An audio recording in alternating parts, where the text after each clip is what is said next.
The event that we've organised today is focused around transport, and obviously connectivity is huge in terms of business because the better connectivity across the city region and indeed across the Northern Powerhouse, then the more efficient business is.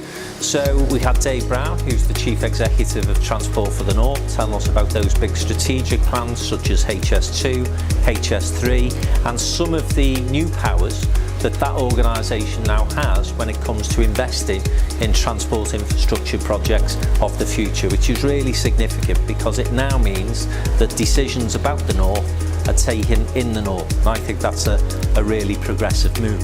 So we're no longer having to wait for the permission from mandarins in Westminster to spend money on the things that we know are a priority for business in the Northwest and beyond. So I think that was good to hear from David. We also had Liam Robinson, the chairman of Mersey Travel, and Liam obviously was able to talk about the investments in the new rail network and the new stock.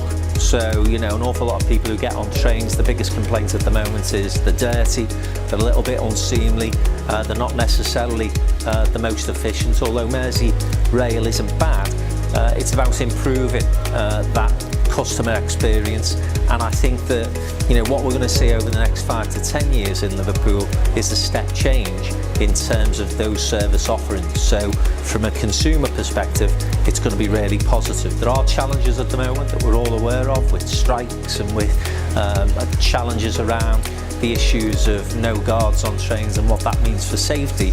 But actually, if you look at eventually the customer offer, I think that's going to be significantly improved because of the investment that Mersey Travel are making. So it was good that Liam was able to make that case to the businesses sat around the table today.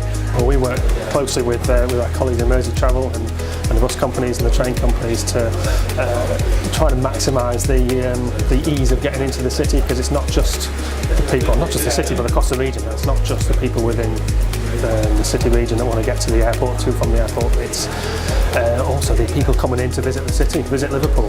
You know, there's a lot of inbound tourists coming in to see the city. Liverpool and the region's fantastic. They want to come and see, but they want to get to the airport and get out and about as easy as possible. So we're working on getting more bus services and improving the frequency and getting better links to the train network, getting more links across the region for the train network as well. But it's a long process, but it's an important thing to do. Currently 80% of public transport journeys made in the city region are on the bus. It really is the workhorse of the public transport network. But we do know it can be much better, that attracts many people out of their cars as a mode of first choice rather than a mode of last resort. So there's lots that we're already doing with the existing bus companies, but we're keen to use all the devolutionary powers we've got to make sure we can really improve it even further. But crucially, the voice of business has to be heard. There's lots of employees of key businesses that use the bus to get to work, and a lot of businesses need people to get on buses as customers to come and use their business's services. So we need to make sure the services that are being put on really meet the needs of the private sector here in Liverpool. Key thing is being clear that whatever plans we come forward about future investment in transport is what the private sector and the members of Downtown have identified. And then secondly, thinking through how can we work with those members, those private sector people, to make the case for that transport investment with key decision makers.